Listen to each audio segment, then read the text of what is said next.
अस्सलामुअलैकुम। आज हमारा लेक्चर इक्वेशन ऑफ मोशंस पे है, ठीक। और इधर हम लोग पहले फर्स्ट इक्वेशन ऑफ मोशन के बारे में पढ़ेंगे। ये मैंने ग्राफ बना लिया साथ, और ये स्पीड टाइम ग्राफ है, ठीक है। उसकी वर्टिकल साइड पे है वेलोसिटी और हॉरिजॉन्टल साइड पे हमारे पास यहाँ टाइम है, ठीक है। और हमने यहाँ को मैंने कुछ चीज़ें मेंशन कर दी हैं, ये बुक में भी मेंशन है, सेम ग्राफ है, ठीक। यहाँ इनिशियल वेलोसिटी जो है उसको हमने वी आई लिया है, final velocity V F, total time T, acceleration जो स्लोप वो ऊपर आ रही है ए टू बी जो आ रहा है वो हमारे पास क्या आ रहा है, एक्सेलरेशन, ठीक है। फर्स्ट इक्वेशन ऑफ मोशन है इधर, ठीक है। Slope of line A B, ये जो हमने लाइन ऊपर लिया ए टू बी, ये हमारे पास एक्सेलरेशन है, यानी ये हमारे पास स्लोप है, ठीक है। तो अब क्या होता है कि जो स्लोप है, देखिए अब ये ट्रायंगल बन रहा है ए बी और ये आ गया सी, ठीक है। ये ट्रायंगल बन रहा है हमारे पास। तो इस ट्रायंगल में जो स्लोप होती है वो हमारे पास हाइपोटेन्यूज होता है, और जो ये साथ एल्टीट्यूड है और ये हमारे पास बेस आ जाती है, ठीक है। तो अब देखें मैंने इस साइड पे लिखा कि बी ए के slope is equal to altitude over base, ठीक है। तो एल्टीट्यूड हमारे पास इधर है बी सी, और हमारे पास जो बेस है वो है हमारे पास ए सी, ठीक है।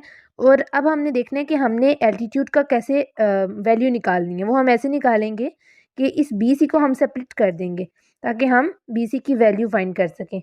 बी सी को स्प्लिट हम कैसे करेंगे कि बी सी जो है वो हमें कैसे मिलेगा, हम करेंगे डी, बी और डी को माइनस करेंगे सी और डी से, तो हमारे पास जो वैल्यू आ जाएगी वो बी सी आ जाएगी, ठीक।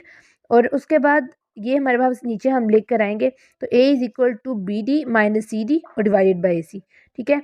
तो हमारे पास है बी डी जो है वो वी एफ है माइनस वी आई और डिवाइडेड बाई टी।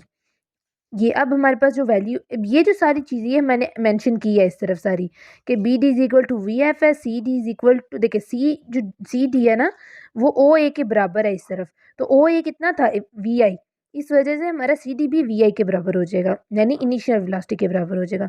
अब हमारे पास हमने ए सी की वैल्यू यहाँ निकालनी थी, तो हम वो कैसे निकालेंगे, देखिए जो ए सी है ना, यहाँ जो ए सी है वो ओ डी के बराबर है और ओ डी है टी, तो हम लोग यहाँ डायरेक्टली टी लिख लेंगे। अब हमारे पास क्या होगा कि हम टी जिस साइड पे डिवाइड हो रहा है हम दूसरी तरफ इसको जाके मल्टीप्लाई कर लेंगे, और हमारे पास जो इक्वेशन आ जाएगी वो आ जाएगी V F minus V I is equal to A T. Second equation of motion to find distance. अच्छा, तो ये जो सेकेंड इक्वेशन ऑफ मोशन होती है ना, ये डिस्टेंस फाइंड करने के लिए इस्तेमाल की जाती है, ठीक है। तो क्या है कि जैसे हमारे पास वो डायग्राम है, तो उसमें क्या है कि ऊपर वाला हिस्सा जो स्लोप के नीचे है, जो ऊपर वाला हिस्सा वो ट्रायंगल है और नीचे हमारे पास रेक्टेंगल है। इन दोनों का एरिया जब हम प्लस करेंगे तो हमारे पास डिस्टेंस आ जाएगा, ठीक है। अब हमने यहाँ नीचे एरिया रेक्टेंगल और ट्रायंगल के नाम लिख लिए हैं, area of O A C D and area of A B C, ठीक है। अब हम बारी बारी दोनों के फाइंड कर लेंगे, एरिया फाइंड कर लेंगे। Area of O A C rectangle जो है, यानी कि जो रेक्टेंगल का फार्मूला है वो होता है कि लेंथ मल्टीप्लाई बाय विड्थ, तो ओ A multiply by O D, यानी वी आई जो थी वो हमारे पास लेंथ हो गई और जो विड्थ है वो टी थी, तो इन दोनों को मल्टीप्लाई करके हमारे पास एरिया ऑफ रेक्टेंगल आ गया। आगे है area of A B C triangle, ठीक है। ये जो एरिया ऑफ ट्राइंगल होता है ये होता है कि half of area of rectangle, ठीक है।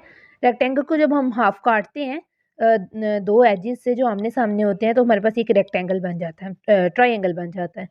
तो इसी तरह हम लोग हाफ कर लेंगे ए C multiply by B C, यानी कि लेंथ और विड्थ को मल्टीप्लाई करने के बाद हम उसको हाफ कर लेंगे, टू पे डिवाइड कर लेंगे, तो हमारे पास आ जाएगा ट्राइंगल का डिस्टेंस आ जाएगा, ठीक है, एरिया आ जाएगा। तो अब हमारे पास जो टोटल डिस्टेंस है वो है कि एरिया ऑफ ट्राइंगल और रेक्टेंगल को प्लस करना है। तो पहले हमारे पास रेक्टेंगल का लिखेंगे वी आई टी, और फिर प्लस करके 1/2 एटी स्केयर 1/2 एटी स्केयर जो है ये ट्राइंगल का एरिया है। इन दोनों को प्लस करके हमारे पास दूसरी इक्वेशन आ गई। ठीक हो गया, अल्लाह हाफिज़।